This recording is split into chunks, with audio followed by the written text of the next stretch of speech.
Welcome to the Hollywood Outsider, an award-winning weekly entertainment podcast. On this episode, we will be reviewing Spin Me Round and Day Shift. And then we're going to be discussing beasts or predators in film and television. Let's get on with the show. My name is Aaron Peterson. Joining me today are my fellow host, John Davenport. Rawr. Amanda Sink. Hello, hello. And just so you know, Troy won't be here this week. He couldn't make it, but he is on our Bad Movie Night if you're a Patreon fan. I do want to say, before we get started, that next week is our 500th episode, if you can believe it. If you can believe it. If you want to share your love or anything like that, you can email us, feedback@thehollywoodoutsider.com. That's feedback@thehollywoodoutsider.com. You can leave a voicemail if you'd like at 818-814-6246. It's 818-814-6246. Either one of those, and we might be mentioning those on the show. But thank you so much for everybody that's listened over the years. It's really, really cool. And we're going to have returning hosts, Scott Clark and Brian Williams, and next week is just going to be fun. It's about time we just have fun. Just fun. We're just going to play some games and, you know. Brian's probably going to be drunk. Probably. On a Monday? Or Tuesday? Whatever day we record. On any day. Uh-huh. Whatever day we record. I am seeing him on a cruise, actually, in 1 week. We are going to Alaska together to bond. You're doing the redo of the Alaska cruise? That's right. We're doing last year's Alaska cruise again, is what we're doing. Hey, Aaron. Redux. Be careful with your phone while you're out there. I had no problem with my phone when I was out there. It's when I came back here that I drowned it. I just didn't bother to put it on Wi-Fi before I got home. So when I killed my phone, I killed all my Alaskan pictures. Now everybody listening, collective, oh no, that's how I felt. Yeah, it was pretty bad. A couple things I want to mention before we get into movie and TV news. Saw X. The 10th Saw is coming next October, and I'm really hoping it ties into Fast X because that's coming next year too, and I figure, why not? Screw it. They're going to space. Might as well, play a game. No? All right. I thought it'd be fun. You guys suck. All right, well, how about this? Ezra Miller is going to therapy. It's about time. There you go. I mean, he's already ruined all of our things, so why not?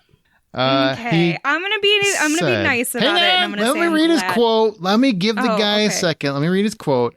Having recently gone through a time of intense crisis, I now understand that I am suffering complex mental health issues and have begun ongoing treatment. I want to apologize to everyone that I have alarmed and upset with my past behavior. I am committed to doing the necessary work to get back to a healthy, safe, and productive stage in my life. Amanda, go. I'm going to give him the benefit of the doubt and say that maybe he's had kind of a wake-up call to his behavior and he does realize that there's something more going on. And I really, really, really do hope that he's getting treatment because even though there are plenty of people who have laughed at his behavior and kind of what he was doing in the beginning and now it's just kind of turned into Ezra Miller slaying fest, I feel like it happens when you're in the limelight and obviously something happened with him. Something clearly was going on with him. We can all recognize that. I really just hope that this isn't some sort of a publicity stunt where he's saying, oh, I'm suffering from a mental health illness and I want to apologize and get better. I really hope that he does mean it and takes it seriously and those around him support him because... yeah, he's obviously going through something, so. I don't want to equate, I mean, sure, he's going through a lot of mental health issues, sure, but like I think this gets something in the neighborhood of being close to being like, well, Britney went kind of off the rails for a little while there because of what the paparazzi were doing and what media was doing and what everyone was doing to Britney. I don't want to equate what was happening to Britney to what was happening to Ezra because in the end, like Britney was her own worst enemy because of what she was going through due to mental health, whereas Ezra was everybody else's worst enemy. So he was hurting a lot of people in the process of what he's doing. And this, I apologize. I feel bad for the fact that I was a monster. So I'm going to go to treatment now. I mean, He still kind of ruined a lot of my things too, so I'm mad. I understand what Amanda's saying because I mean, everything he's doing feels very, well, two things. Feels schizophrenic in many ways to some degree, or at least some mental condition, but also a complete lack of accountability, a complete lack of just narcissistic behavior is what it is. Sure. Yeah. And I want him to get help. I want everybody that has a mental condition to get help. On the same token, this feels like PR. This feels like PR. I mean, Will Smith put out a video and everybody just came down on his video. This is way more PR orchestrated than that video was. This is we're trying to save the Flash movie. It's no coincidence that Discovery takes over Warner Brothers, and then very shortly thereafter this comes out. Now I hope it's genuine, but I'm a big fan of, until I see the work put in, I'm not giving anybody a pass because of words. Ever. Never. I don't care what your words are. Yeah. Do the work. Yeah. Then we can talk. Aaron, I love you. Is that sarcasm? I can't tell. He doesn't necessarily take the accountability that I think we're all expecting him to. Just putting a blanket statement out there that I am sorry to everyone that I really don't like this word, alarmed and upset. It feels like he hasn't fully understood the gravity. Yeah, he hasn't fully understood the gravity of his behavior. So I don't think he's there yet. That's why I come back to, I really, in my heart, just hope this is not a PR stunt, and that even if he doesn't want to, that he is going and getting help and works through this. At the same time, what I don't think should happen, I do not think that his movie should continue to come out because it sets a damning precedent. And he hasn't worked through it to be able to, there's a lot of publicity that comes with a movie's release. So guess who's not going on Stephen Colbert? Yeah, guess who's not going out there? Ezra. Guess who's not going on Jimmy Kimmel? Ezra. This is all going to be Michael Keaton. It's going to be Ben Affleck. It's going to be whoever else happens to be. Jason Momoa will be in it, even if he's not in the movie. They'll just have, hey, can you go do press? Just pretend you're Ezra. Oh, sure, man. All right, man. I got it. Okay, here we go. On two sides of it, though, it's damning to the potential of the people around, but I also think it's damaging to him and his healing for him to then have his distraction and his focus be, well, my movie is coming out. Especially if he has, it's complex mental health issues, which means that there are multiple illnesses that need to be treated. It makes it much harder and is a longer process. So I just feel like regardless of his apology and, him working through it, I think the movie needs to take a different direction for the foreseeable future. $200 million, they are not going to throw that away. They are just, I can't see that happening. Everybody's still. How much did they throw Batgirl away for? 90 million, but they've got this accounting. Half of it. Yeah, well, it's not half of it because they're going to have a lot more promotion. They're going to have a lot more invested long term in what comes out of it. But Batgirl apparently wasn't testing great either. I think this seems like it's on a more level playing field. Now, how much is true? I don't know. But I don't know. There's no right answer. There's no right answer. I guarantee he shouldn't gain success from this because based on his past behavior, I mean, Hawaii literally, I think, not literally, but figuratively. No, I think literally, Hawaii put up an Ezra fence around the island. So, I mean, there's genuine concern about him coming back to the island. Yeah, I don't know. The whole thing's nuts. I don't know what they're going to do with this movie. I honestly cannot wait for this movie to come out to see how they handle it because just fascinating. There's no way he does an interview circuits. I can't see that happening, but maybe if he does the work and puts in the effort, maybe, I guess. Everybody's redeemable until they're convicted of a crime in many respects. Yeah, this feels like this harkens back to old school Hollywood when they used to sit there and, 1940s, 1950s Hollywood, a movie comes out, a movie's coming out. Let's go send Clark Gable out to the cottage so he can go fishing for a little while as we're promoting this movie, or whoever else it was. Maybe it wasn't Clark Gable, but still, you get the point. It was, and I was doing air quotes like you guys can actually see me do air quotes, but you can't. That's what they used to do in old school Hollywood when they had an actor who was really good at doing things in the movies and really, really popular. He's not really popular. I would like to put the kibosh on that. Ezra Miller is not really popular. He could not sell a movie on his own name. It's not like, I know a lot of people have, well, this is so similar to Will Smith. No, it's not. Will Smith is an absolute superstar, beloved by the entire world. Ezra Miller is barely known. So I just don't. Okay, I wouldn't say he's barely known, but I would not say he's beloved. I would agree with that. Very, very few people are going to a movie to see Ezra Miller. No, they're going to the Flash movie. I used to be that person. Flash. To see Ezra Miller or to see Fantastic Beasts? There's a difference. No. I literally was, because he was in Perks of Being a Wallflower, and that's where I saw him first. Okay. And I really loved him. And I think smaller there's some celebrity other youths who maybe... He's a smaller celebrity. But I agree with you. I'm just saying, I don't think that he's There's not zero comparison known. between him and Will Smith, is what I'm saying. Like, I agree with that. I could pull 20 people in a room, whether they're film buffs. You know what? I could take 20 people that are people that love movies but don't know film. You know the difference? I love going to the movie, but I don't pay attention to film. You ask 20 people, every one of them will know who Will Smith is. 3 of them will know who Ezra Miller is, and it's mostly going to be because they saw him in those Harry Potter spinoffs. That's what I'm saying. Or maybe they saw him, as Flash. Yeah. That's all I'm saying. It's a big difference.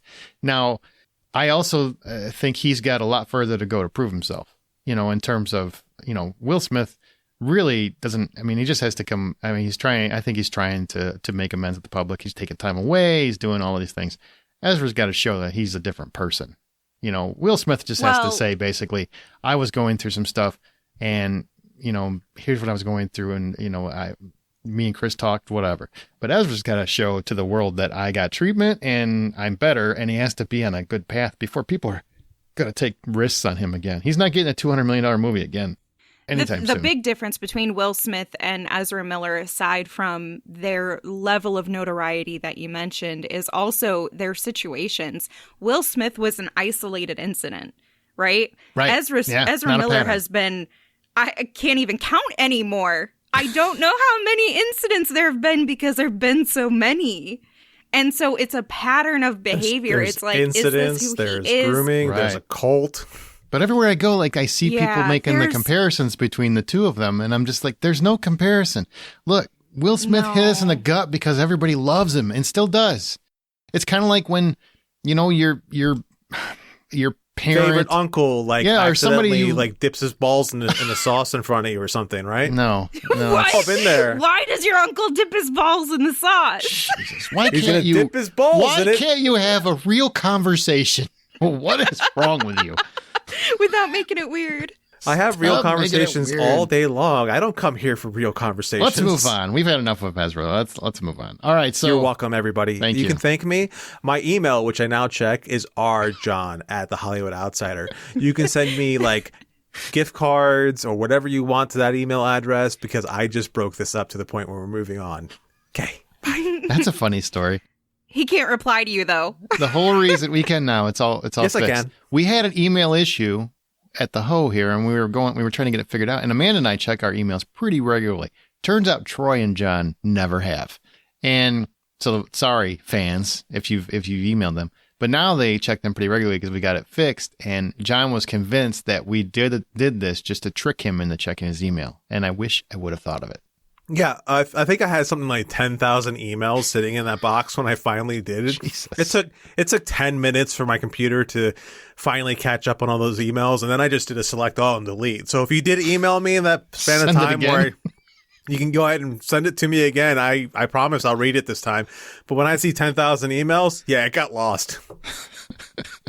Something's so wrong with you.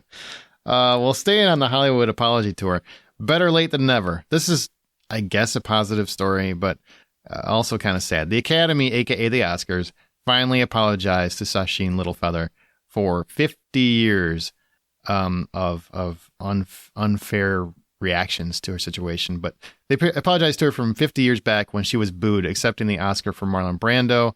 That was the first time that she encountered the Academy. It was 1973, and she was booed on stage at the Oscars, heckled with mocking and so-called tomahawk chops off stage, and then was threatened with arrest and physical assault because she was basically just bringing attention to her culture. And they finally apologized. Long time coming. I think it's, John, this really spoke to you. So are you glad they finally made amends? I'm really glad that this is something that comes around, goes around, and this is Hollywood finally going, we made a lot of mistakes. So this is also the John Wayne incident, right? Where they allegedly had to hold John Wayne back because he was trying to get, attack her or face her in some respect. Right.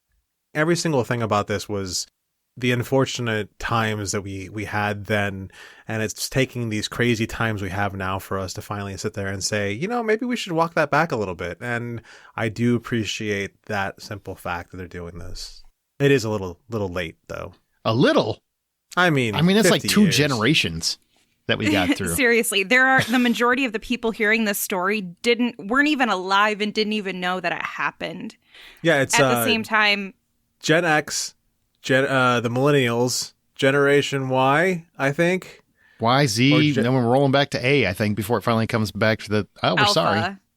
Yeah, so I think that's it's 4 generations that this thing went through that for it to finally be brought up. That's kind of shitty. All right, I take it back. It's shitty. It's really shitty. I appreciate that somebody is like going back through, because somebody had to have either gone back through and said, let's find all of the really awful things that we've done and apologize for them. I think the Will Smith thing is what brought this back to the forefront, because this really got people talking about horrible things that happened in Oscar history, and that was one of the worst. So I it did some good, I guess. You see, everybody, Will Smith is still a good guy. He is still a good guy. He's just going through some stuff. I'm sure. I'd be going through some stuff too if I was married to Jada. Stop it.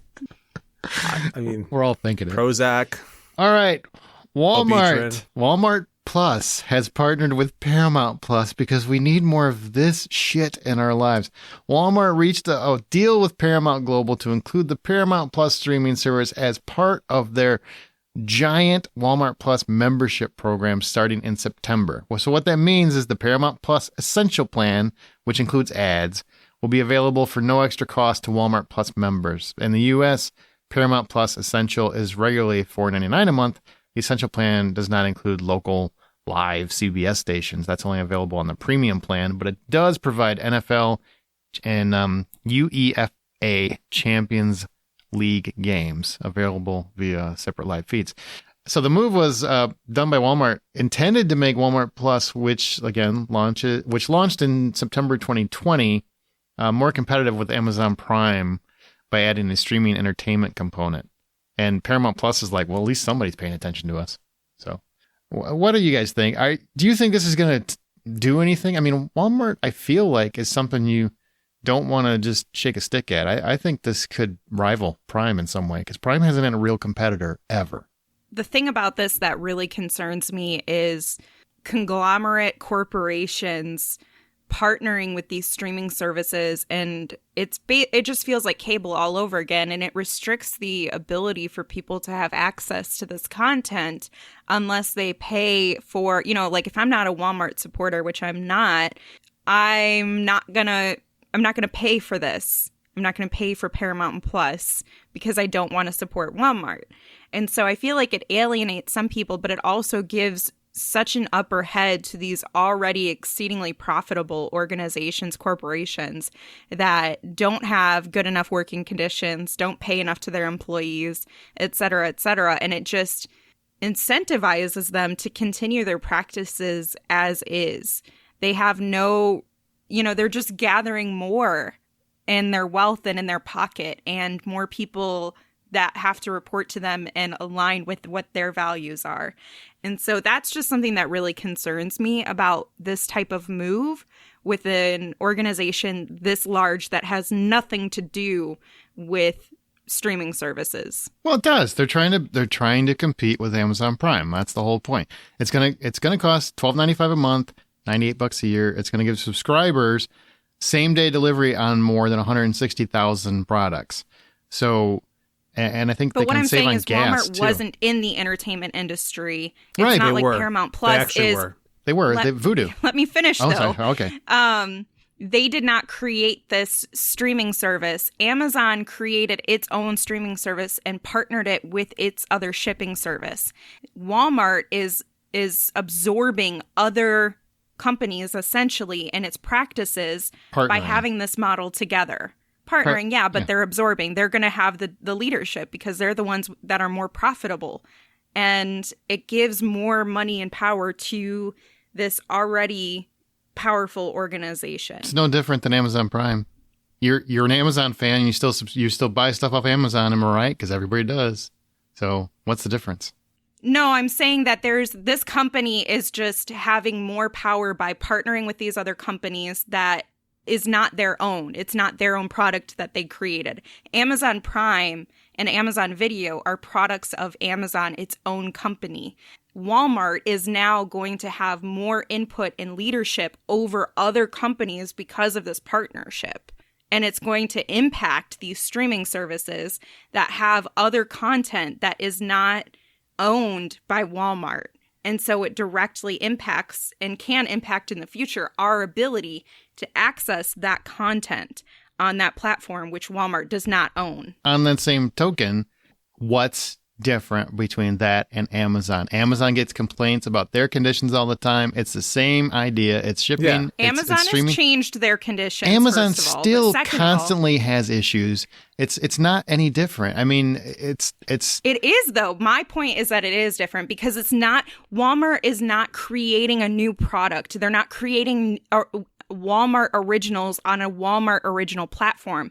They are partnering with Paramount Plus and saying, give us more money for this partnership, which means Paramount Plus is going to report back to Walmart and say, this partnership is working out really well. How can we make this exclusive? How can we do more together, which might isolate people from accessing this content, which is not a Walmart exclusive. Amazon Video content is Amazon created. A lot of it is Amazon exclusive content, and that platform was already theirs to begin with. From a consumer perspective, who cares who made it? It's still available to the consumer. That's what matters. They don't care for where. Now, my concern is the Amazon. future. Amazon has done this for years. All of their Amazon basics are other companies and products they've absorbed. That's not stuff not all of them. Some of it they made some tech. They made, like they bought Ring doorbell. They bought that. They bought that. Yeah. I think Echo they created and stuff like that. But this is no different than other mega corporation. I don't get the distinction. I know where you're trying to make a distinction. I don't think there is one from a consumer perspective. They're both ridiculously oversized companies that are basically going to steer the streaming market. And much like I would say Amazon is, where their Prime Video is not really talked about, I don't think Paramount Plus will be really that talked about. I don't think they're huge selling points. They're just a bonus to the consumer. They want the shipping because that's where they get people stuck on their products. I historically hate Walmart. If you try to tell me, okay, well, we got it, you just got to go to a Walmart and get it, I don't need it. Except for their aspirin, because it's like $4 for like 200 Excedrin pills, generic. I like that deal. I'm a big fan. I hate everything about Walmart. Whether or not they're doing this whole thing where they partner up Paramount Plus, I still wouldn't pay for Walmart just to get a better price than Paramount Plus, which I'm already paying for through Amazon. So it's its own little thing. This is something that would never get me to sign up for Walmart. I hope that whoever you are listening out there, do not sign up for Walmart. It's not that much better than Amazon, but at least it's not Walmart. Well, you two really hate Walmart, like with a passion. So I have a story about Walmart. Do. I have a story about Walmart. So, and this is why because I used to work for Sam's Club at one point in time in my life, which Sam's Club was a fine place to work. They actually paid people well. It was a fun job. If you like walking into some place and buying big Kirkland branded crap or, a giant tub of peanut butter like I like to buy, I mean, you got it all.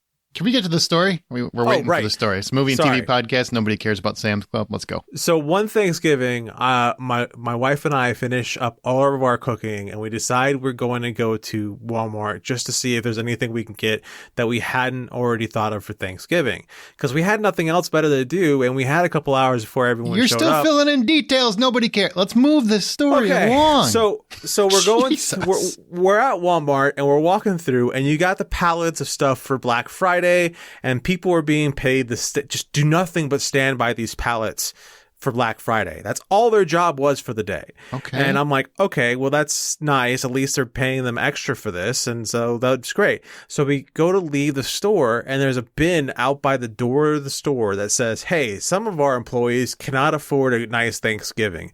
Please feel free in donating to them.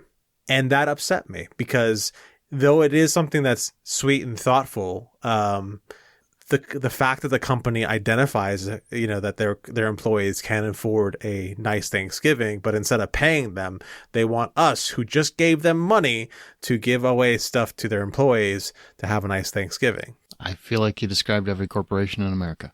Yeah, but not every corporation puts a big sign at the door as you're leaving to make you feel bad about it. That's fair. Well, why would you feel bad about it? I mean, you didn't. It's not your responsibility. I'm still scarred. I mean, technically, it's kind of on you because you showed up when Black Friday was going on, right? Yeah. So you're part of the reason they had to be there. Well, it wasn't even Black Friday. It was still Thanksgiving. It was Thanksgiving Day. You're definitely part of the problem because you had to be there in Thanksgiving. Why do you need to shop on Thanksgiving and let them have the day off? But you can't because people still go to the store. It's a vicious circle, isn't it? Yeah, it's a it vicious really circle. is. And we never want to take ownership.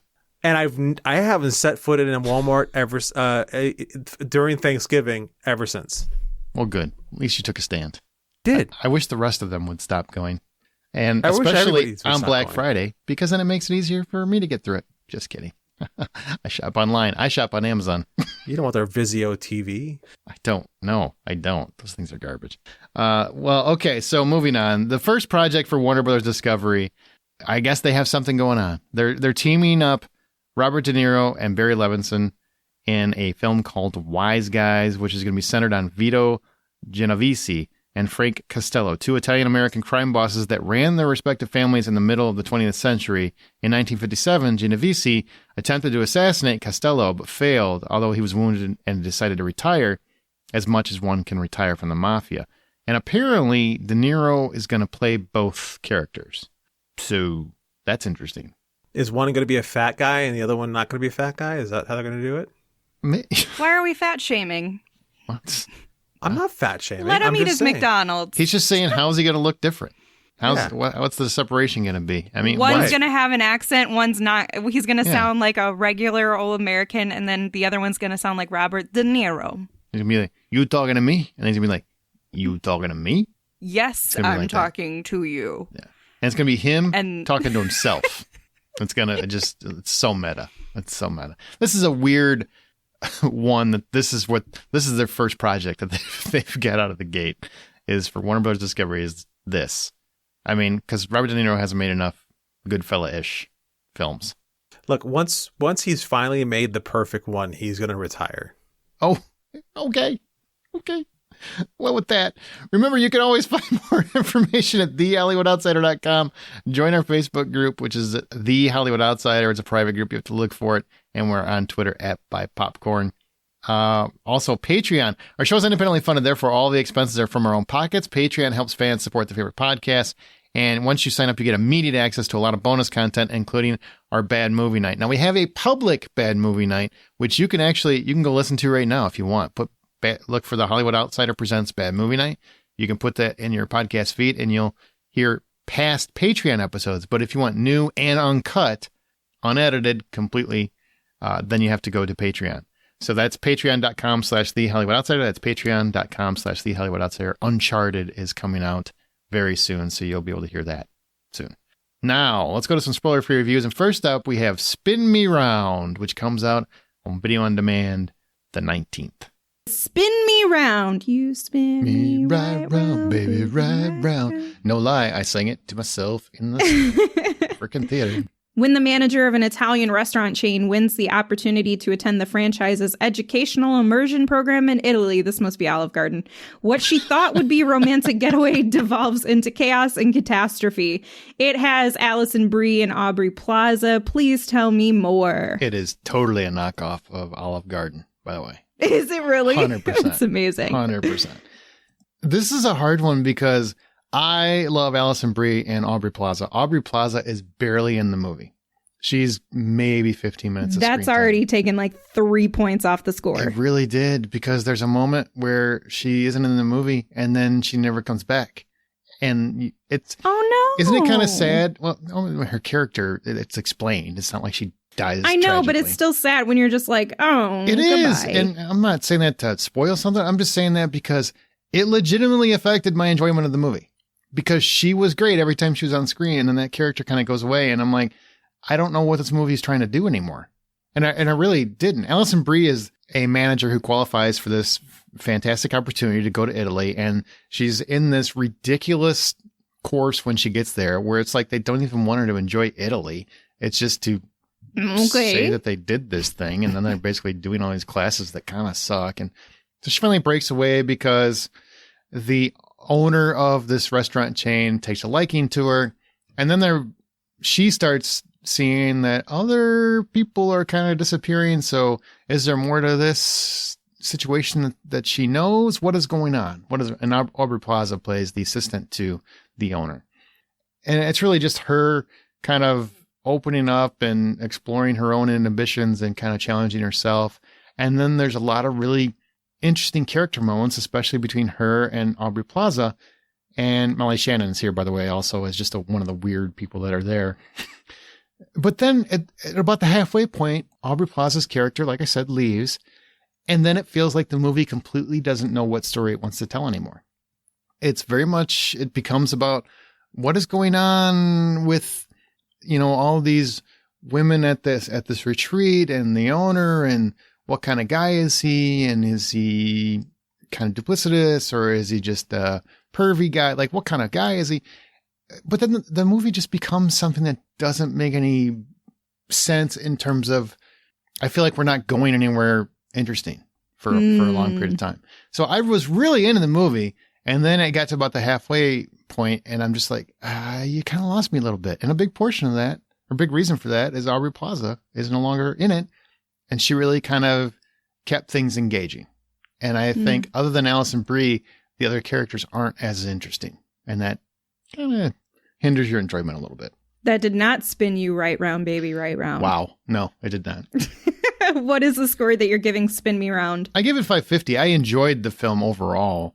It's just, I really was kind of in love with it for the first half, and then That's a bummer. just liked it by the end. So it's very average. Okay. Now we're going to Day Shift. Now this is Jamie Foxx as a hard-working blue-collar dad who just wants to provide a good life for his quick-witted 8-year-old daughter. His mundane San Fernando Valley pool cleaning job is really a front for his real source of income, hunting and killing vampires. Now, this is a really, really cool concept, because the idea is he goes out, he kills them, and he's like Dog the Bounty Hunter. He gets the teeth, he takes the teeth back, and that's what he gets paid on. They even have a union. Snoop Dogg is a badass vampire killer. I don't know why, but he is, and it works. He's got a cool cowboy hat and a trench coat. Dave Franco is in the film as, an accountant. He's basically he's the guy that's got to make sure Jamie Foxx is doing his job.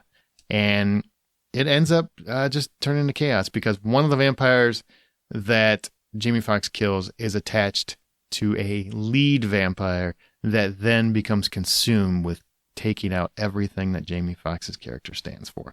So, John, that is Night Shift in all its glory, I guess is how I want to... That sounds right. Yeah. I want to know what you thought about this, because this is kind of a comedy, also action-filled. Like, what part of this, and Jamie Foxx's character's Bud Jablonski, by the way.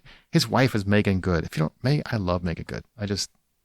Yeah. So what did you There think? was a lot of that in this. What did you think about Day Shift and Jamie Foxx out here having fun with Dave Franco killing vampires? If you want something that is like one of these awesome vampire stories that has some sort of like stakes to it that makes some sort of sense. Stakes to it. You didn't mean to. I didn't mean to, but I'm going to go with it. This is not the movie for you, but if you want a great action comedy and with a little bit of a horror twist to it, then this is the kind of the movie for you. Jamie Foxx, you really can't miss with Jamie Foxx. Even in Spider-Man, whichever one he was in, he's still good. Yeah, that's right. I said it. Anyhow, you really can't miss with him in this. He's strong. He's funny. He's engaging. He's just an awesome all-around character. And the amount of action they put him through is a lot of fun. And then you got Dave Franco, who decides to be like the straight man, but not the straight man. He's also the Joker. Not really the Joker, but he's also like the guy who does all the pratfalls. But yet he does it so well. And you sit there and you think, well, it's Dave Franco. They're going to start making him be a little bit more serious or give him something to kind of shine with. And they did. And it's really making him the butt of a joke most of the time. Yeah, he is kind of the butt of the joke. But it is very much a fun, just zippy action comedy with great. Let's start with I want to talk about the action because let's do it. And this is a Netflix movie. If I didn't say that, it's a Netflix movie, so you can watch it on Netflix right now. But the director J.J. Perry has a lot of action. There's a lot of drone footage. There's a whole car chase that is completely done by drone footage. I know you love drones. Were you a big fan of? I mentioned this in watching Ambulance. There's actually some drone footage there. And then there's actually in Gray Man, there's some drone footage there in Gray Man as well, where they've managed to take, and this isn't, when we say drone footage, we're not talking about your DJI like highly specialized drones where anyone can fly it and control it. You've actually got a pilot or operator who's flying this, who's piloting it from inside the drone technically, because he's got a video feed that he's watching. And the drone itself, the camera on top of it is stationary. Mm-hmm. I always identify when these shots are happening as I started seeing them, because the field of view is always a little bit higher on the screen. So when you're thinking about shooting composition, you're thinking about the 3/4 rule. So it's got to land firmly in one of the quarters when it comes to composition. And the way you can capture action with these is pretty incredible. When the cars in this are coming around the corner, the drone's coming through some trees and then comes down to the car level, then flips around to the behind it to start chasing the cars, and then it starts creeping back, so it takes more and more of the cars that are behind this car that are following it. Like, there's a lot of things that goes into this, and it's just so well done, and it gives you a feel of action in one take, or with as few cuts as possible, that you can't do any other way. Yeah. Well, that's awesome that you love that. I love the fight scenes, the actual fight scenes, like hand-to-hand combat, the vampire kills. There's camera movements flying all over the place. I mean, they're doing some Matrix shit. It's honestly just nonstop fun, ridiculous. None of the plot makes any damn sense, and I'm okay with all of it. I mean, it makes sense, but it makes sense, but it doesn't matter. I don't care. It's just fun. Right. Most vampire movies are and I can pick them apart if I really wanted to. But right. This is just really enjoyable in terms of the action. The comedy is fairly spot on. Jamie Foxx the guy is nonstop energy and enjoyment at all times, and he can carry a film. And I actually thought Snoop Dogg was pretty good. Snoop Dogg was great. Made him a badass. Who saw that coming? You know? Yeah, they did make him a total badass. The thing that I really loved about the action, like the way they treated the vampires as if it was like they were made of air, like as far as how they're moving, how they took damage, or how their bodies just contorted to punches and everything. It was like dealing with something that was made of air, and it was very cool to see. And compositionally, the way they played it out was fun to watch. So, if $10 is the full price of admission, what do you give Day Shift? I actually give this $7. All right, I give it 6 because I can't not knock it for story, but and I do think like there's definitely a lot of ridiculous moments, but I had a fun time the whole time. Yeah, I enjoyed it is definitely something that is great. And if you have a chance to sit down Not with a bunch great, of friends, it's good. it's good. Anyhow, if you have a chance to sit down with a bunch of friends and watch something that's just a very high energy and fun, this is probably a good movie for that. All right. Any other recent film or TV recommendations we haven't previously talked about? Amanda, you've had to be quiet for a little bit. So what do you got? I do have a couple. The first that I watched is called 5 Days at Memorial, which is on Apple TV Plus. The first 3 episodes are. This is a limited series that is following a group of healthcare providers at this hospital during Hurricane Katrina. And there's like 45 individuals who end up going missing. And so it's trying to capture everything that they had to go through during this and give you some insight into Hurricane Katrina, because we have to also recall that there are people who are younger who don't even know about the details of this, but also what happened to those people. And so it stars Vera Farmiga. She's amazing as always. So far, I'm really enjoying it. So I would recommend checking it out. I can't believe I have a good recommendation for Apple TV, but I'm pulling a Troy, and so go watch it. That's funny. The other one is A League of Their Own. Woo woo! Oh! Shout out to the Rockford Peaches. How is that? That's my hometown. Super gay, and I mean that in the best of ways. I did not realize how far into the lesbianness that they were going to go into this show, but Really? fair warning. Yeah, there's some intensity in these sexual tensions among the team members, which is, if you're not aware, is actually very authentic. That's very real. That stuff really happens, and it's very sheltered. You mean women lay down with other women? I had no idea. Yeah. Oh my goodness. One thing that I'll say about this, if you've seen the original movie, which was loosely adapted from the real life events of the Rockford Peaches, this is even more loosely based on those events. And so one of the things that you'll probably notice the most is that this is set in the 1940s, when these events actually occurred. And it's essentially a group of women who are given the opportunity to become professional baseball players in the All-American League. And they come together and all of this great stuff happens. But in the show, there's a Black female character who is unable to even try out for the team. She's very isolated. She's not able to participate. She's from Rockford, Illinois, which is Aaron and I's hometown. So again, shout out to this show. Yeah, I love it. That's very cool.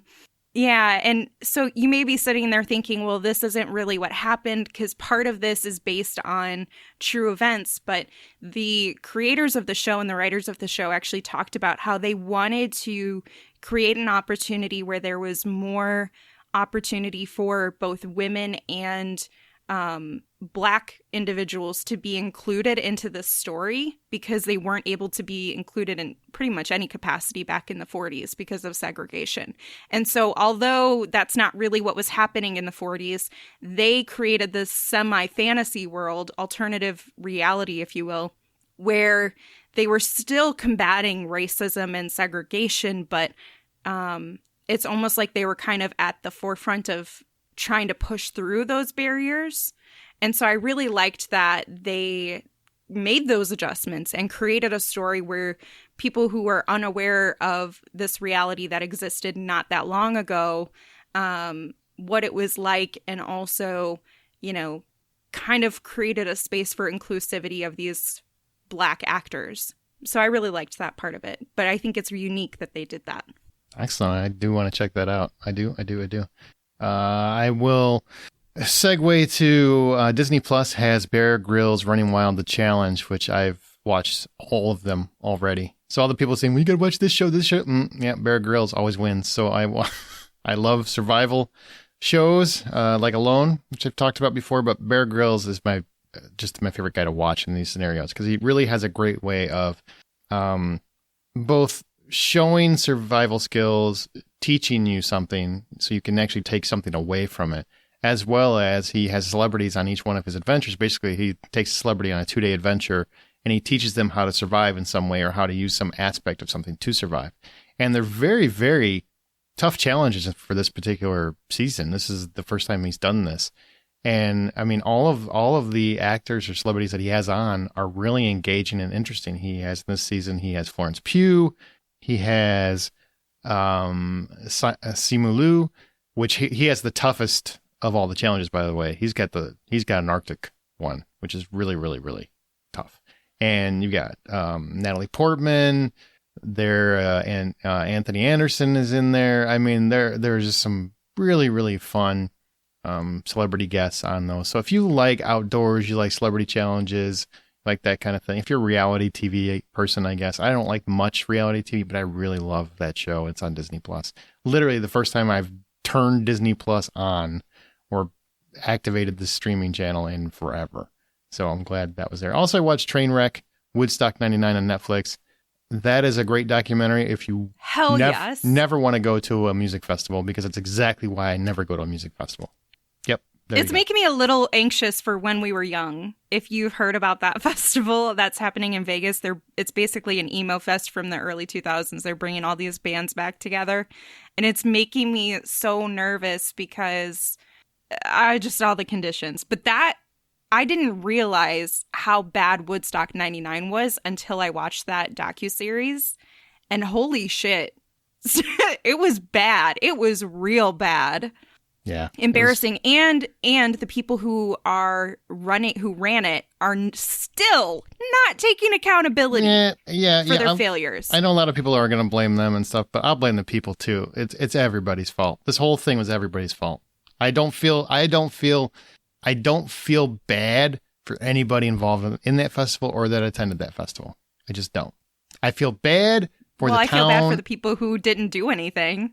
You were there. Leave.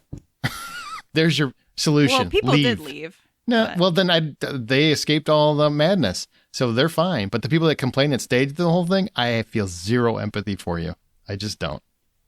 Yeah, I remember watching that happen on TV back when MTV still played music, and they were showing some of the stuff from Woodstock 99 happening, and I'm like, I am never doing anything like that at all. Yeah, exactly.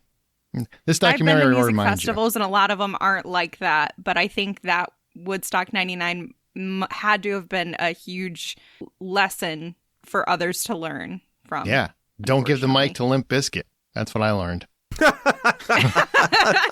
Everybody said Fred Durst was an asshole the whole time, and I didn't understand why people thought he was an asshole because I loved Limp Bizkit when I was younger.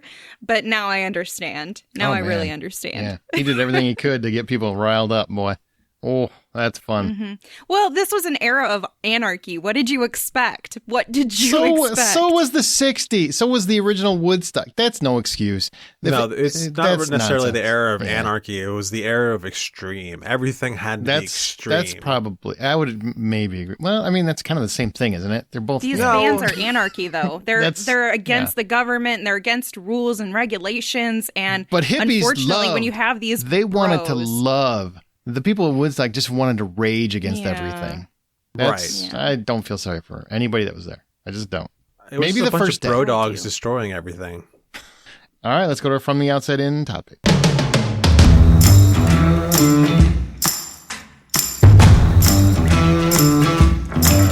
Predators and Beasts in entertainment. Get it? That's because the Beast movie's coming out? Yeah.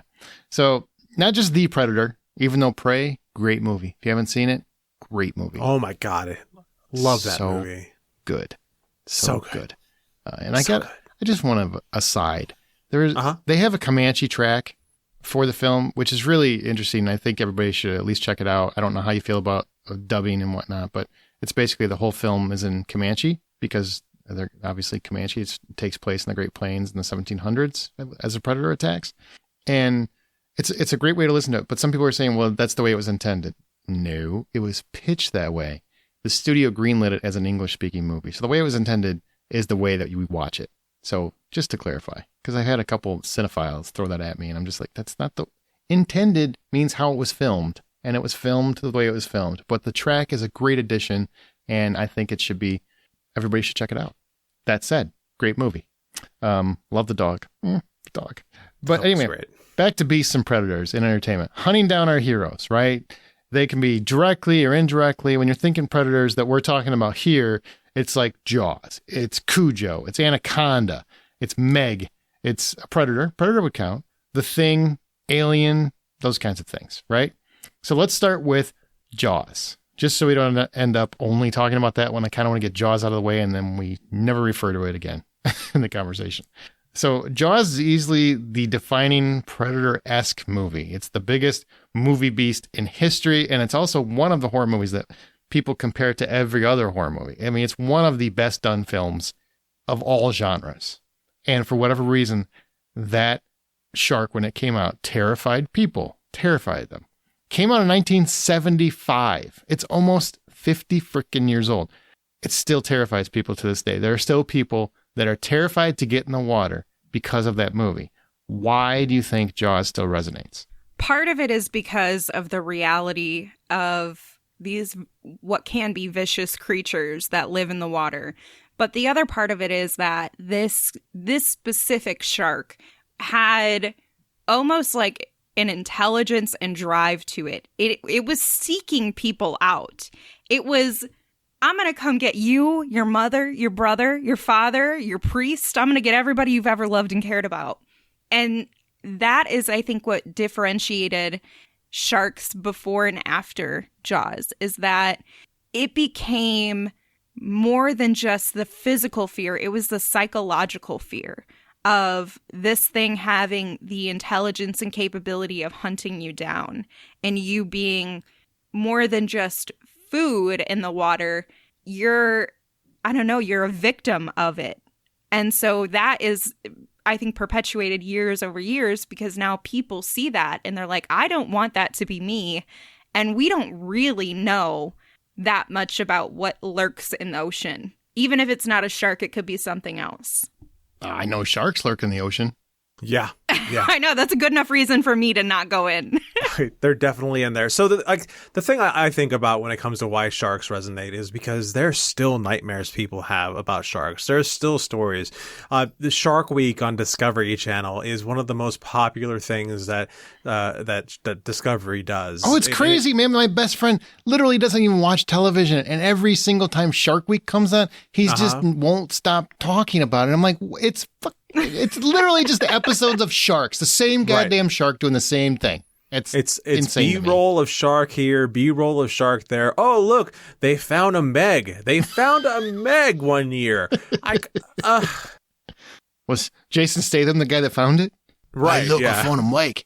And I think one of the reasons why it resonates with people so much is that they are very much a predator that can take us no matter, like, as if we live in a coastal town, which is a good amount of towns out there, they can take us whenever they want. And you'll be swimming with little Bobby, and Bobby's sitting there like, hey, look, let's go. Boop, and he's gone. That's it. He's just gone. And that's scarier than anything else. I'll give you some stats. Oh. Just this year, we're 8 months into this year. There have been 57 shark attacks this year. 57. Now, I know, not that big of a number when you compare it to some of the other things out there in the world, but still, 10 of those... It's big when you're starting to think about your feet and your legs and your arms. Yeah. 10 of those attacks were provoked, which means that some dipshit was out there mouthing off to a shark, and the shark said, okay, I'm going to eat you. And then I do not think that's what provoked attacks mean. Oh, no? Although it would be amazing. I love the idea of back-talking a shark, though. Yeah. Like, you're not going to get me. No. Yeah, exactly. And there's been 6 fatalities. And and since I wrote down all these facts, which was on Sunday, just yesterday, that some poor kid in the Keys who was on vacation just had to have part of his foot amputated because of a shark bite. So, and he was 10 years old. Oh my God. So I was going to ask, how many of these come from Florida alone? Because I feel like Florida, there's a town there, a body of water where it's the shark bite capital of the world. And didn't you people guys still used go. to vacation there? Yeah. We did. I saw a shark there, John. I saw You the saw a fin, shark? and Did you jump in? Yeah. I was already in the water. We swam really fast. In Sarasota, we get all sorts of sharks out there, but like I remember being out at the beach and like dolphins were swimming by, and we were pretty sure they were dolphins. It was so quick that like it was cute. But like this little kid goes, "It's either a shark or a dolphin. Wait here, I'm gonna go find out." And he's hauling ass into the water. I miss him. I kind of admire that, though. Like, really. Yeah, Natural selection. It was cute. It was natural selection at its best, and yet the parents of this kid are sitting there like, this beverage is really good. Can you pass me the suntan lotion? Okay, great. And they're just not even giving a damn. Did the child survive? I kind of was it a shark? Was it a dolphin? He eventually came back. When I say it was like a child, he's 6, maybe 7. Oh my God. He doesn't know any better. This poor kid. He doesn't know any better. He doesn't know any better. His parents don't care about him, though. Oh my God.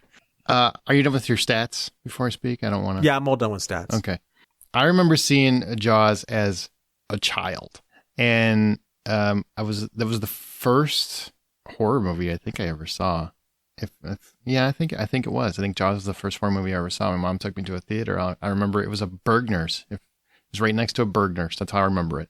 If anybody remembers that store, I don't know if it's still around or not. I don't even know what that is. It's not around. I don't think it's around anymore, but they did have some good stuff there. I didn't actually shop there. I just had a theater next to it. So we went to this theater sandwiches and saw Jaws, pants. And I was absolutely terrified. Absolutely terrified. And then I think, I don't remember how old I was. It was definitely a reissue. I mean, it was, they used to have re-releases all the time. And it was probably the 80s I saw this. And then it was probably that year or the next year, because I knew it was very close to when I saw this movie. We go on vacation to Florida my mom's thinking, you're going to have a great time. And we were poor. So this was a magical time. It was supposed to be. And she took me to a beach because she loves the beach. And I refused to go anywhere near the water. I didn't want to even think about the water. All I knew is that right out there is Bruce. And Bruce is just waiting for me to get in so he can snack on my ankles. And it took a long time for me to get over that. I mean, now I'll get in the ocean pretty openly. I mean, I joined the Navy at one point. So I got over it years ago, but I still was pretty terrified for a long period of time because of that movie. And I still know people to this day that won't go in the ocean because of that movie. And I think a lot of it has to do with the fact that you don't really see the shark for most of the movie, which I think really gets to our subconscious, because most of the attacks for the first, 2/3 of the film, you don't see the shark at all or barely, which is exactly what you see when you're in the ocean. So subconsciously, I think Spielberg, and I know it was because of, malfunctioning shark most of the time, but because he masterfully shot this film, subconsciously it works on such a level that when we're in the ocean, we see the water as we saw it in Jaws, and we know that there could be that shark under there because we can't see below our knee or whatever it is. It's really fascinating because not many films terrify to that level. Not many films terrify to that level. It's kind of phenomenal when you think about it. Ugh, I kind of don't want to get back in the ocean now anytime soon. Man, did I talk about that? Although I really can't wait for the IMAX re-release of that. I hope I can see that because it's going to be in 3D. Yeah, anyway. That'll be cool. All right. So any more thoughts on Jaws before we move on? Nope. Okay. So let's talk outside of Jaws. Now, first, I want to know, are there any beasties or predators that did nothing for you? As in, they should have scared you silly, but you got nothing. Maybe even laughed at him. The one I think about the most when it comes to this is Anaconda. I don't know. I don't know if it was John Voight's accent or how just over the top and ridiculous it was, or if it was just the fact that at some point the anaconda roars. Yeah, like all these things. I've seen some big ass snakes, and I've never seen them move like this anaconda was because they just don't. So yeah, I that's the one that really didn't do anything for me. It screams, John. It literally screams. Yes. Well, that's actually not the sound it makes. That was really bad, but you get the idea. It screams. Amanda, anything that terrified or you were supposed to be terrified of, but you couldn't stop laughing about it or just didn't do anything for you? Yeah, and I feel like I'm probably going to get a little bit of feedback for this one. So that's Amanda at thehollywoodoutsider.com. It could have been because I'm younger, so I saw this later from when they were released, but both Tremors and The Creature from the Black Lagoon. What kind of feedback are you going to get for those? Those are two perfectly good examples. Yeah. Okay, I all mean, right. I don't think the worm is terrifying. It's like coveted that you're like, you can't talk bad about those movies. And I'm not trying to say they're bad, but like the creatures are laughable. I'm sorry, you're right. I'm wrong. Those are bad movies to choose. No, they're not. No, they're not. Neither one of those films have a creature that's actually terrifying. I know the creature from the Black Lagoon is supposed to be. Totally with you, Amanda. I think it does nothing. Yeah. It's kind of hard to not laugh at it. And I mean, Tremors, it's a worm. What's terrifying? It's a great movie, but it's not terrifying. Right. It's not, they're not knocks on the movies, just the creatures. Yeah, I get totally understood. Well, I mean, those worms move pretty fast, and they've got like multiple little hands that come out of its face that can grab onto you. 'Cause they're Graboids. called And a graboids. mouth. Mhm. Yeah. And a big ass mouth. I mean, these are all scary things. If only it Yeah, but looked it just scary. didn't come to fruition the right way. Uh-uh. All right, I'll give it to you. Hit the wall, though. Hit the wall the right way. Splat. Took a dive into the canyon. Ha ha ha. Stampede! Fuck you. Mine, I've got, the Blob. I'll tell you right now, the Blob is the dumbest thing. I've never, ever been terrified of it. I don't understand 100%. it. And I'm just like, is it a predator? Is it a beast? I don't know what it is. It's a blob, but it does nothing for me. I've never been afraid of a jelly sandwich. Right. Cue the winged serpent. What is that? That was, Okay. did you see it, Amanda? Yes. Oh my God, I'm sorry. It's from, I want to say 1983, I think. It's this serpent that's hiding out in the top of a building, and it's a dragon-ish thing, but it's not at all. I mean, how would you describe it? I mean, I don't know how to describe it. It's just really cheesy, and it looks. It is. I very feel low like budget. it's trying to be like a bat dinosaur / I don't know. It just doesn't come out right. I liked the way you described it. I feel like that's probably the best you're gonna get. 1982. 1982 is when it came out. Look at that cast. I mean, how do you mess up with 1982 with that cast? It was directed by Larry Cohen. That's how you do it. Never mind. It's just, it was really cheesy. And I mean, it's basically this whole movie. It's kind of playing a little like Jaws because you don't see the monster. But then when you do, it's just like, what is happening? This is really bad. So it should have been a terrifying monster, but when you actually see it, it is not at any point. It Obviously. almost kind of looks cute. No, it looks just Like looks I bad. would pet it. Well, then you'd lose some fingers probably. All right, Probably. so let's switch gears. Which predators or beasts have you been terrified of over the years? Like, I mean legitimately terrified. Like, you got scared. Don't do the, well, you kind of had a creepy look, but not really. No, like, you were scared. So the one that comes to mind first and foremost is eight-legged freaks. Not arachnophobia, but eight-legged freaks. Eight-legged freaks. Oh my God. I know. I'm laughing because I know how ridiculous it sounds, and yeah. that's my number one choice. But there's just, I've had arachnophobia since I was very, very young. It all started with Mr. Johnson in my 5th grade classroom.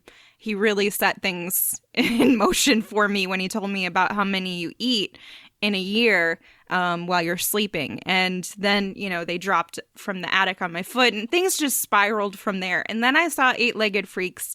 And I think part of it was that David Arquette, he's in that one, right? Mm-hmm. And I loved him. And he was just Dewey to me at that point. And He's Dewey then in the there's movie. He is Dewey in the movie. So it's not, Yeah, He's he Dewey is, in the yeah. movie. Yeah, that's fair.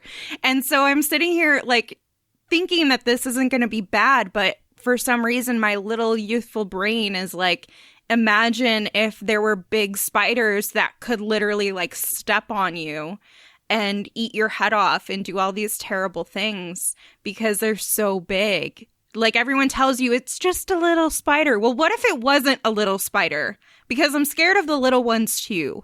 So it went into my deepest fears as a person and just took them all out. And I don't know why that movie had such an impact, but wow. yeah, it really did it. Of all the things I thought we would talk about today, all I the did not see things. that one coming. Yeah. I didn't Yeah, see that that's coming. That one's hard to sit there and look at and be like, that's scary, because like I get it, spiders are scary things, but that movie never plays them for fear. It always plays them for comedy. It's almost like Starship Troopers. Also, remember though, I was a child. I was young when I saw that. What I think is important is that you got therapy. No, that it's like, I mean, I did get therapy. Right. I've got one that isn't scary at all either, and it's because I saw it when I was a kid. So I get it. The other one that I think is legitimate, though, is Piranha. Oh, God, that scared the shit out of me real. as a kid. Yeah, that scared the shit out of me as a kid. Yeah. I assume... Even the 3D one. So yours are the more recent ones. So I'm thinking the really like the No. 70s. I'm saying like Piranha, yes, the old Piranha, but also even the newer ones to me God. scared me. Because I think it's that same core fear, you know, from Jaws, where it's like, this could really happen. Mm-hmm. And then in the newer one, you had a woman and she had like her breasts attacked, and I was like, God, that would really hurt. And so it kind of tapped into another fear of mine, where it's like, I can't even imagine if they went after my body parts, like as a female, like they're sexualized creatures. Where'd my nipple go? Ah! I don't know what to say. I mean, in that movie that you're describing, there's actually a part where there's a penis floating in the water, and a fish eats it. I kind of want to watch that again. I haven't seen that. The original Piranha, I find I thought it was terrifying, but the 3D one, I was laughing. It truly is. Yeah. Yeah, the 3D one is more comedic, and it's almost like a parody. That's why I had to specify, like, even that one gets me. I mean, but I get it. I mean, Piranha, or even though, wasn't that one, they were in a lake or something? I'm like, what, Piranha are in a lake? I felt like that was a little weird, but I could be wrong, because I don't think the plot was an important part of that film. No, it never is. No. The poster, I'm pretty sure, implies that it's hardly about the creatures. Yeah. They had a lot of nudity in that 3D one. Kelly Brook was in that 3D one. Cool. You knew that off the top of your head. That's weird. Yeah. Yeah, I mean, I had a crush on her back then. Aww. So, any other ones, Amanda? Well, does Jurassic Park count? If it scared you. Are we counting? If it scared you. Yeah, I mean, the OGs, those are, I don't know. I have a story to share that I'll talk about Jurassic Park more later on, but I think a lot of people were truly traumatized when they saw Jurassic World younger. And when you saw the original Jurassic Parks, and I just have recently been rewatching some of them, and you realize how vicious those creatures were in the movies. And your little youthful brain is sitting there trying to comprehend how cute little dinosaurs from, oh God, what was that adorable movie? Land of Time. Oh, yeah. How they could go from being so cute and adorable to being such like, they will decapitate you. And it's just happening. And so that really scared me, I think partly because of that transition where I'm seeing one aspect, the good aspect of dinosaurs, to seeing the bad aspect of them, and knowing that they're real creatures, that they are capable of doing this damage, and that someone is stupid enough to try to bring that back to society. Mm-hmm. Literally, like in the past week on Twitter, I saw that someone's trying to bring this to reality. It just makes it all the more scary. Well, the Velociraptors really scared me when it first came out. I mean, I thought they were unnerved. They unnerved me. Mm-hmm. Like they were kind of terrifying creatures. The first one, because they had that stupid fingernail and the claw. But yeah, they just tap, tap, tap, tap, tap whenever they were attacking. It was pretty, and they're so fast and quick. Ugh. Yeah. Also, and I don't mean to kind of backtrack a little bit, but I do have to say this.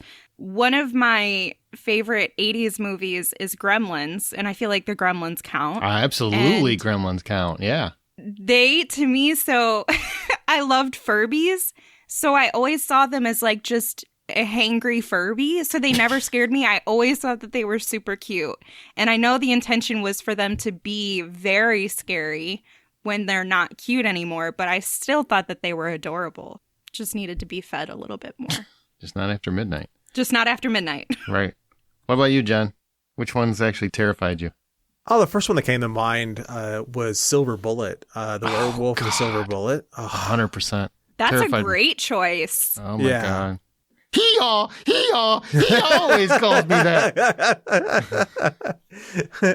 I don't know what it is about that werewolf. It's not one of the best. It's not one of the best werewolves ever done. It's actually not even a good werewolf for that time. But it really works. wasn't. It does still work. Like I would say, if you're looking for a great werewolf for that time, American Werewolf in London is the hardest one to beat. But that one, there was something just about that one that did what Jaws does. You don't see the werewolf very much. It goes on about they focus more. Did about you just segue to American Werewolf in London? Is that what you just did? No, I didn't. Or are we still on Silver Bullet? I'm still on Silver Bullet. Okay, all right. Just want to make sure because you said American Werewolf in London, and you threw me off. No, I said that if you wanted to see a really good, well done werewolf, it's that one. I'm back on track. I got you. Because that one's a beautiful, just like a piece of art werewolf right there. Sure, absolutely. Rick Baker, totally. So that one really got to me. I don't know what it was. I think it has a lot to do with just like how it's very much like Jaws, where you don't see the werewolf very much until it starts to become the end of the movie, and then you just don't understand what's happening. It just and to have the kid Corey Haim playing the whole thing as a paraplegic added a level of fear to it that it wouldn't have had any other way. So it was just a great one. That one always affected me.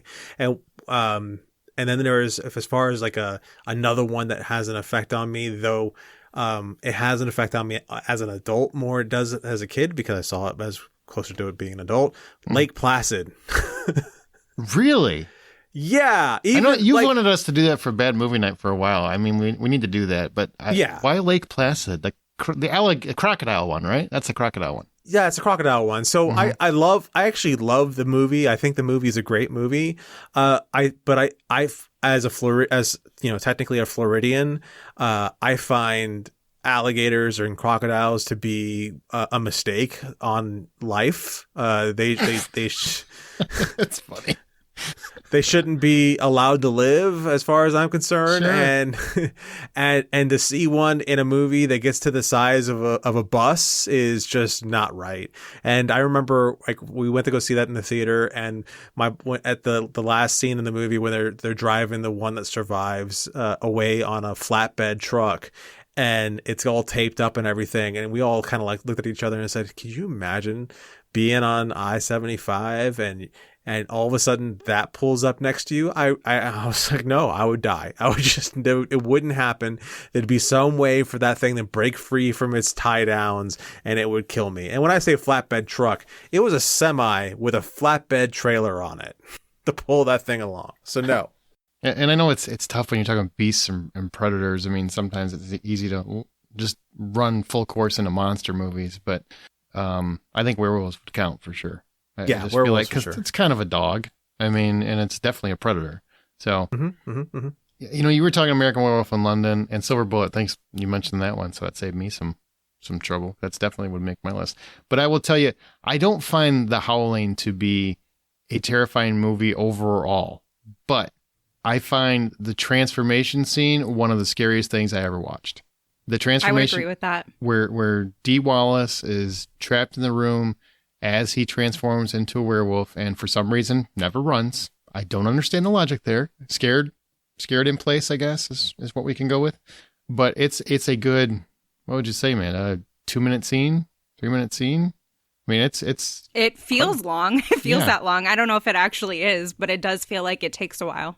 And she's facing, I think Eddie was the character's name, and she's just facing him as he begins his transformation, and his face starts bubbling, and then his fingers start growing, and it's not the American Werewolf in London level transformation, but I am far more scared in that scene than I am in American Werewolf in London. I feel like American Werewolf in London is more art, like you said, art coming to life. This in The Howling was more of, this is absolutely the worst scenario I could picture in my head if I ran into a werewolf. Like, she is trapped. She's also kind of scared shitless. She doesn't know what to do. And she's watching this transformation, and it's just horrific. Absolutely horrific. I just looked it up, and it's 6 minutes and 15 seconds. There It's my God. It's Find a it on long YouTube, scene. man. If you've never seen it, find it on Yeah. YouTube. I don't think that the movie's great, but I think that scene is. Yeah, it's one of those. It's a funny situation because if you think both about the transformation in American Werewolf in London and think about this transformation, they're not short. No.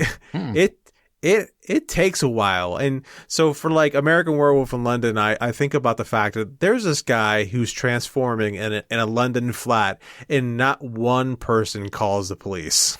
I mean, all he's doing the whole time is screaming and everything else.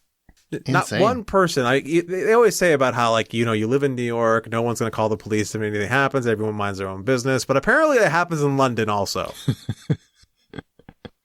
Speaking of werewolves, wow. I do want to give a little shout out to, I have to, Buffy the Vampire Slayer, because Do you, though? I feel like I do. Okay. We almost Because made I it. feel like they had this one episode that was really, really great where there were multiple werewolves, and they captured, for me, the essence of losing humanity in that transformation, and how someone you love and care about or see in a positive way can go from being that person to turning into a complete, I mean, just an animal, a beast, like a vicious killer who has no sense of humanity, and it just completely leaves their body.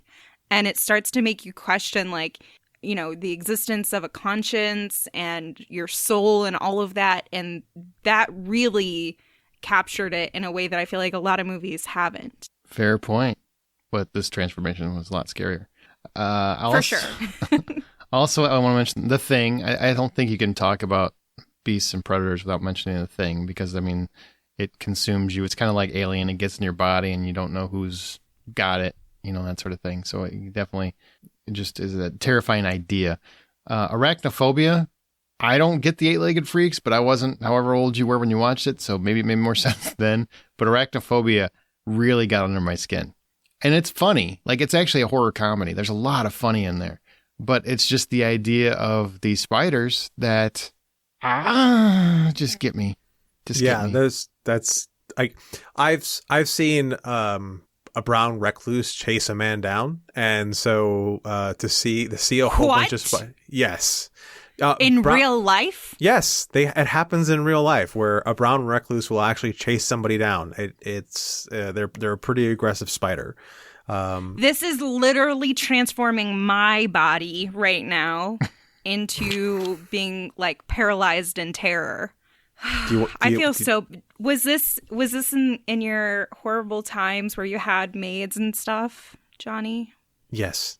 Okay. Just curious. I want to make sure it wasn't in America. Okay. We have brown recluse in the States too.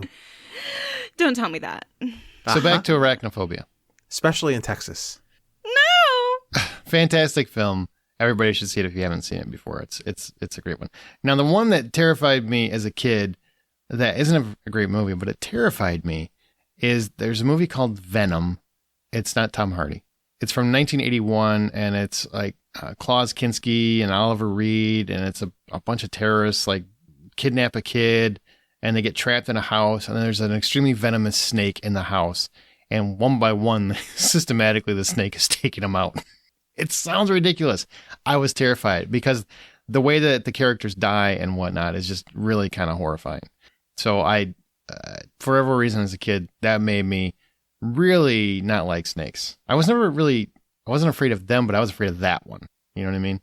So yeah, that was one that really, really stood out. I would also, Pumpkinhead. I don't know if that counts. That's probably somewhere in the middle between Monster. It's in the middle somewhere. Yeah. I'll say it counts enough. Okay. All right. So any stories of you and your friends being traumatized by beast or predator movies? And it is tough because you don't want to go too far into monster territory. Otherwise, we're at Pan's Labyrinth or something. What about trauma? Any trauma? The one that always sticks with me, and I don't know if I've told this story before or not, but so one Halloween, my brother and I are watching the old school Universal monster movies. Dracula, Frankenstein. It ends with Wolfman, the black and whites. And after Wolfman, we get into what looks to me in my childhood brain as a like a real news production. And they're talking about how in all these different parts of Panama, there's been infestations of werewolves. And, you know, they're interspersing scenes from actual horror movies that I've seen of werewolves, which I was like, okay, that's fine. I know that they're just using that because they don't have any images of it. But occasionally they throw in something a little bit different that looks like something I haven't seen before. So I'm getting a little bit worried. And as this whole thing keeps going, they're talking about werewolves attacking students and going to the colleges and the high schools. And, you know, it starts becoming something really believable to me, where and our house was like, you know, sure, it was in a neighborhood, it was fine, but my backyard was a rainforest, and sometimes at night it would get a little bit scary back there. So ever since this whole news story would happen, for at least a month, I'd be sitting there staring into the woods looking for some freaking werewolf to jump out of nowhere, and it really just bothered me. Finally, my brother, like, when he figured out what I was doing, decided to take pity on me for once, as opposed to finding more ways to torture me. And he said, hey, you know, at the end of that whole thing, it said it wasn't real, right? And I was like, it did? Because I had ran off to bed not to hide. And he said, yeah, it said it wasn't real. So it was just all a show. And I'm like, okay, great. And it kind of helped me relax, because my brother at the time would have never have done anything so nice as to let me off the hook like that. But yeah, that's what I think about when I think about something as a kid of a, you know, predator that traumatized me. That'll do it. How about you, Amanda? So I didn't have a personal story of being like truly traumatized, but my girlfriend Priscilla had a story that I think a lot of people can resonate with, and this is where the Jurassic Park comes in. And so I'm just going to read her story that she had sent. I went to see Jurassic Park: The Lost World in '97 when I was 5 years old. The latter half of the movie has a T-Rex breaking free from a cargo ship and making her way downtown, walking fast through San Diego. There's a scene where she's in a family's backyard and even eats their dog. Poor children. Because kids are stupid, I left the theater convinced a T-Rex getting loose in the city was a real possibility. It traumatized me so much that I had nightmares at least once a week from age 5 to 12. This is the power of movies and cinema, you guys. Wow. I can't say that I had anything ever, even Eight-Legged Freaks, traumatize me with nightmares for that long. But I think this is kind of like the next generation's Jaws, if you will. Wow. They were vicious movies, though. Sure. No, I remember as a kid watching my best friend, like I mentioned earlier. He's not really afraid of anything, but when we were younger, he was a little skittish about bugs, right? And I've always kind of been a little skittish about giant bugs, those giant bug movies and whatnot. I was stung like 130 times, so I'm petrified of bees, so I don't watch many bee movies. So, you know, like The Wicker Man terrifies me. But we were watching a movie called Them, which is not really scary in any way, shape, or form. But we were watching Them, and it's about giant ants. And they came out, and we were both trying to be very, very cool. And you just saw, if you were on the couch, like we each had a blanket and everything, watching Them, this old black and white movie about giant ants. And the more the ants came, the more we started going under the blankets, like each just covering up a little bit more with the blankets as it went. And it was pretty terrifying in a way, in a funny way, I guess. We also went and saw Friday the 13th 3, which I guess is kind of a Predator movie, and it was in 3D, and we hid behind the seats and we were screaming in the theater, and we were probably like the worst kids ever to be allowed in a theater because we were freaked the frack out. I swear he was coming for my head the whole time. Damn it, Jason. All right. So, listener comments. We asked our listeners in our Facebook group and on Twitter. So, what beasts or Predator movies really terrified you? And I guess we should talk about what we talked about, Prey, right? The Predator movie, that's a great movie. And it's nice to have a really anxiety-amped Predator movie again. That was nice. It's on Hulu, if you didn't know. So yeah, it definitely was nice to see that. Yeah, it was really fun. Listener comments. We asked them that question, and first one, Josh Steima said he's got 3 points he wants to make of things that terrified him that were beasts or predators. 1, those goddamn spiders from Arachnophobia. 2, the goddamn snake from Anaconda. I honestly used to jump from the futon into the hallway to avoid stepping near the edge in case anything was under it, because everybody knows snakes hate hallways. What? Number 3, there's a goddamn movie from, I think, the 90s, Seeing a Theme, called Mosquito, and I do remember that movie, and it was awful. But for whatever reason, those winged monstrosities got to me bad as a kid. All time, though, has to be The Thing because of the anyone, anywhere, anytime aspect of the creature, or the dog from Bullethead because of the realism and plausibility. Great pick. Great picks. Brandon Smith asked Tim, Predator or Beast, and he said Harvey Weinstein. Dun, dun, dun, dun, dun. I love that answer. That's a good answer. Great answer. Yeah, Accurate. we're done with the podcast. My last one is Becky Trumbo, who says the ones you can't see until it's too late, like Jaws, and the ones who don't have to run to catch you, like Michael Myers. Ooh, good breaking them apart. What do you guys got from listeners? I got one from Andreas here. The creatures from Hellboy 1, Samael, the Desolate One, were creepy, but Jaws terrified me the most. Yeah, I actually like the design of the Samael design, and that's totally the director doing it for us on that one. That's Del Toro, right? Hellboy? Yes. Man, his new Monstrosities show, Curious Monstrosities show that's coming out on Netflix in October. Looks great. It's going to be 4 nights, 2 episodes each night. Netflix is playing with some strategies. Yeah, I can't wait. That's going to be great. Nate Bruce, the 1980 alligator movie where the kid got eaten in the pool, and you can't forget the bad movie night classic Zombievers and the bathroom scene.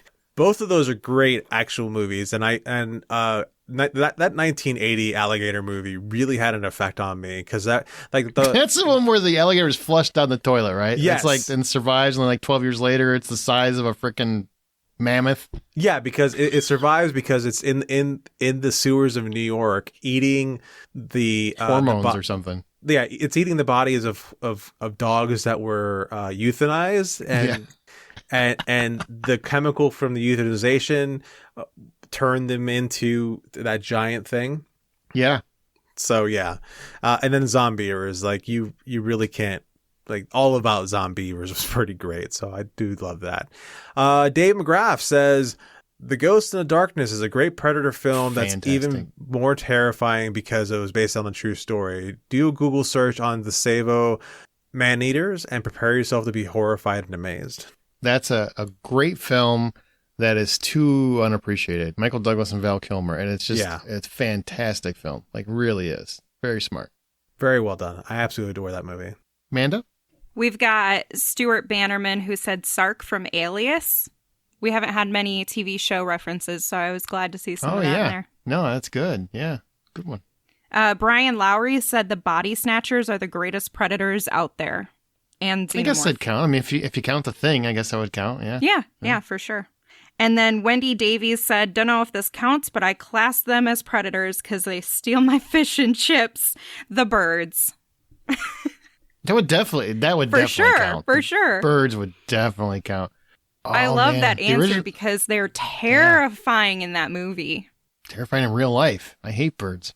I've actually been targeted by birds. Have I ever told you this? I've actually been targeted by birds.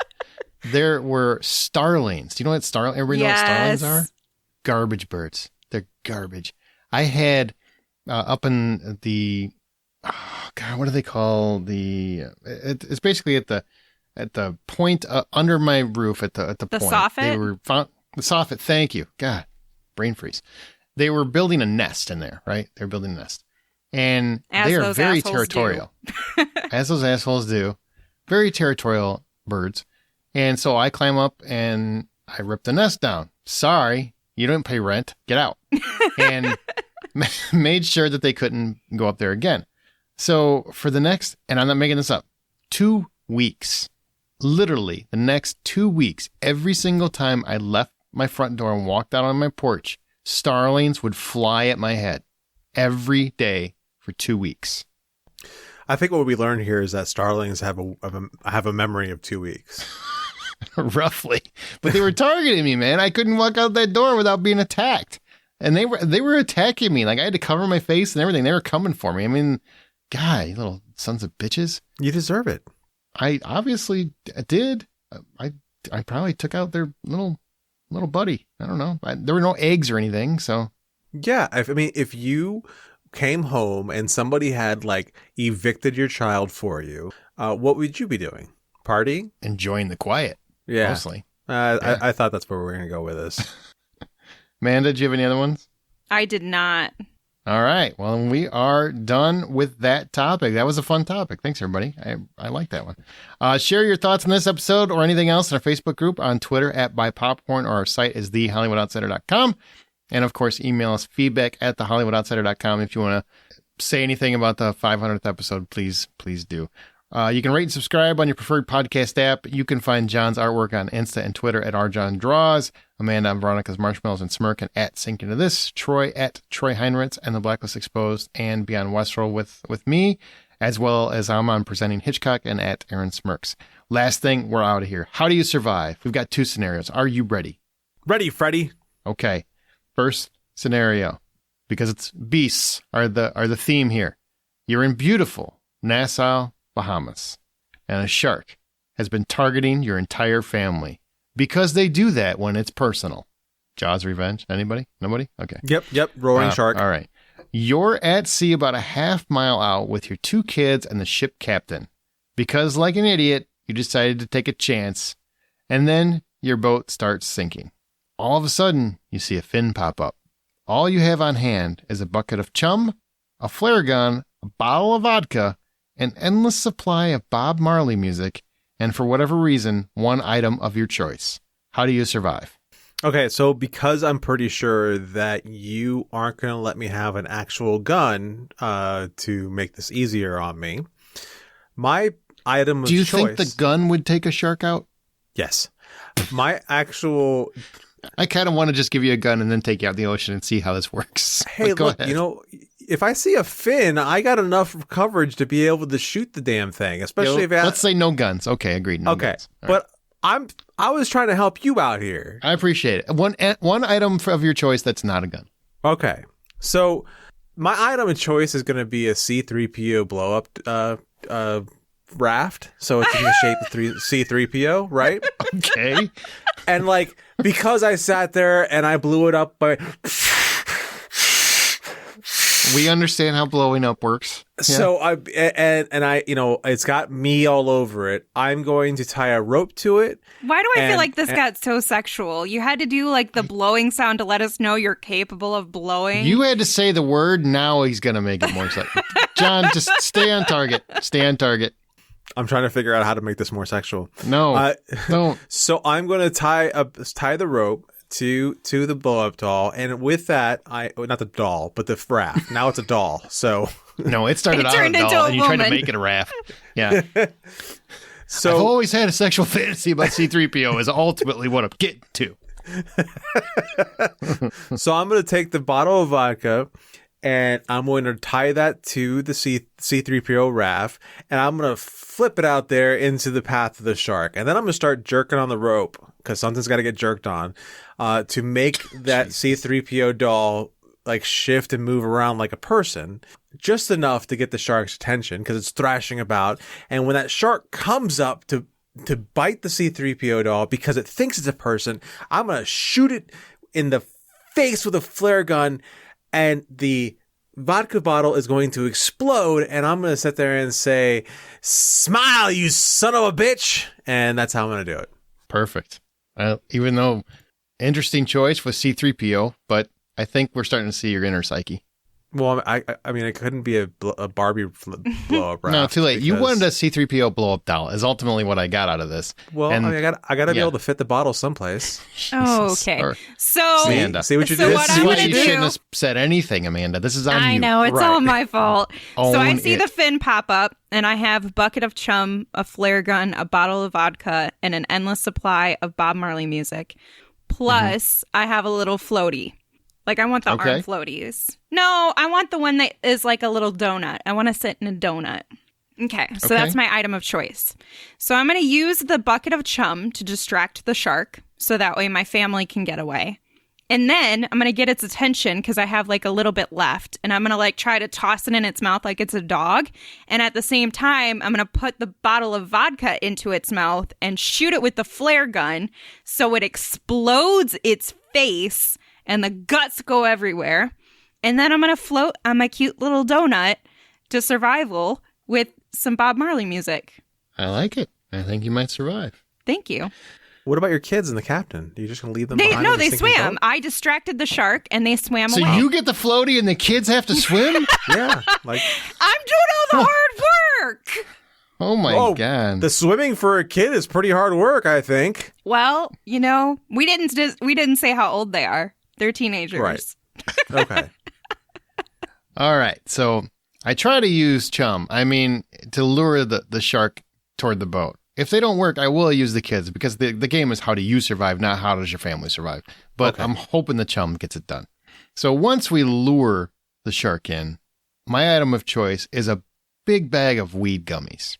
So what I'm going to do is I'm going I to give like that this. shark these weed gummies, the whole bag. I'm just going to throw it in its mouth. It's going to be a big bag. I mean, the biggest bag we can find. And then I have to wait an hour, right? We got to wait an hour because it takes a while for that stuff to kick in. I hear. And in the meantime, I'm going to be playing a lot of Bob Marley music. I'm going to lull him to sleep to the point where he floats to the top. And then when he floats to the top and he's high as a kite, I'm going to douse him in vodka, shoot a flare gun, light him on fire, and he'll be too high to hide. So he'll just let himself burn because he's feeling so good. How slow is this boat going down? Pretty slow. It's giving me Apparently. at least an hour. Like, if the boat is sinking and you still have an hour to get a half mile back to an island, you fucked up, pal. No, I did right. I'm good. Don't you worry about it. It all works right. in my head. Okay. All right. Now the next one. You're on an African safari in Idris Elba's Beast theme. You're on an African safari driving through the jungle when a vicious lion suddenly attacks you and knocks your Jeep over. Big ass lion. You see a radio tower about 500 feet away to call for help and rescue, but you have a bad ankle, so you doubt you could outrun the lion. In the car, you have a tire iron, a coat hanger, a McDonald's quarter pounder, because you're gross, the Lion King soundtrack, and one additional item of your own choice. How do you survive? Amanda. So, first of all, I'm going to take the tire off of the Jeep and put the quarter pound, I'm going to get it a little enticed with the food, but I'm going to put the quarter pounder into the tire. You know how like there's that little section where it indents? And I'm going to put the quarter pounder in there and throw the tire down the hill so the lion chases it. And then Ooh. I'm going to go hide in a bush and send my drone off, which coincidentally has my voice, a recording on it, so it can play through the speaker that says, "Help me, I'm located over here. Track my GPS." And it's going to play at the speaker to the rescue tower to call for help. I don't know enough about drones if this is legitimate, but this is what I found in my research. Okay, I like it. I really like the fact that you took the 10 minutes it takes to take the tires off the back of Well, the the Jeep. lion's while- outside. Well, the lion's outside. It does not take 10 minutes to take a tire off. I've done it before. The back of the Jeep? I It's was gonna talking take about a the minute. actual tire because it flipped on its side. Well, it did knock the Jeep over, but you still have to take the tire off. It means I you have know, to get but- out of the Jeep. But all you have to do is have the little the thing to just get the lug nuts off real quick and then just throw the Have tire. you ever taken a tire off a I Jeep? have. It's Well, maybe not off sounding a a lot Jeep. like you. Yeah. Not off a Jeep specifically. I'm going to miss you. Yeah. Is it harder on a Jeep? Is it easy on a car? It's not going to be like Okay, a well quick then I'm going to thing. get the one on the back. Either way, it's a bigger tire. Like you're gonna try to muscle. It's never mind. I'm moving on. Adrenaline, John. That's adrenaline doesn't make a hard task faster. That's just not how adrenaline No, works. but it makes your muscles better. Oh in the my moment, god. you don't feel it.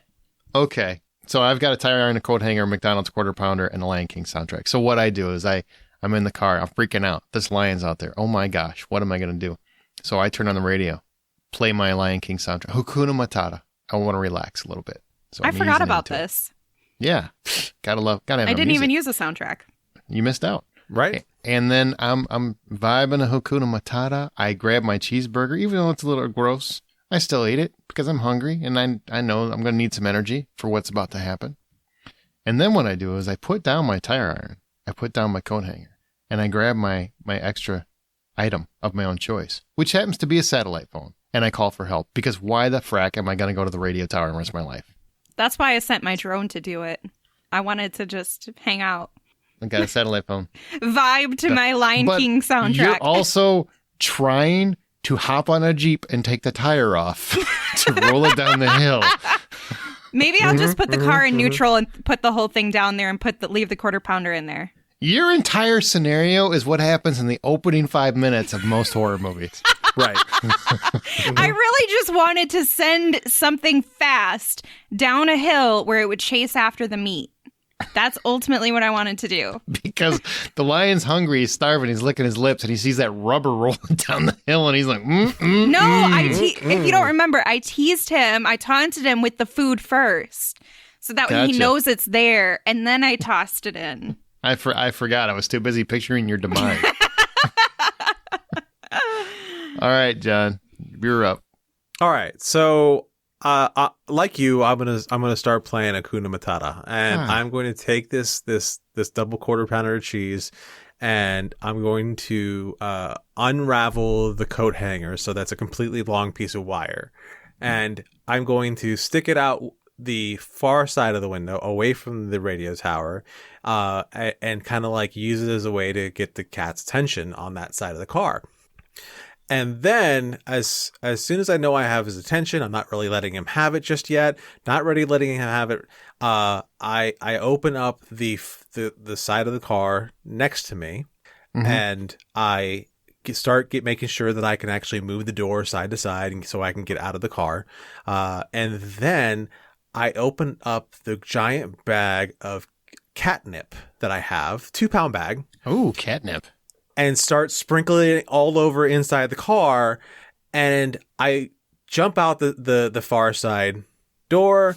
I bring the cat into the car with the cheeseburger and into the catnip, and I close the door. I use the tire iron to lock the door in place on the side I'm in, and I start hobbling my way to the radio tower as the cat's eating the quarter pounder and cheese and rubbing its face in all the catnip and having such a good time, and that's how I survive.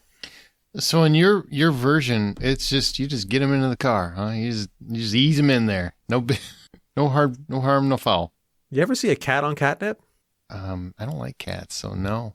I don't like cats either, but a cat on catnip is actually kind of adorable. If they're trying to eat your face I'll agree and with the that. catnip, is that adorable? They're not actually trying to eat my face at that point. Once they smell the catnip, they can't control themselves. They go for the catnip. Wouldn't you need bigger catnip? It's a 2-pound bag of catnip. Does it work the same for lions though? I guess that's the question. I really don't know, but a cat's a cat. If it fits, it sits. If I fit, I sit. All right. Well, that's going to do it for this particular episode. What the hell was that? But that was fun. Remember, next week is our 500th episode, and I hope you guys come back for that. Scott Clark and Brian Williams will be joining us. Troy will be here. It'll be all 6 of us, and it should be chaos. But what we're going to do, we're not going to do like we've done other episodes in the past. We're going to play some games. We're just going to have some fun and try to keep it light. So thanks, everybody, for listening. Remember, the next time you head to a theater, buy popcorn. Bye-bye.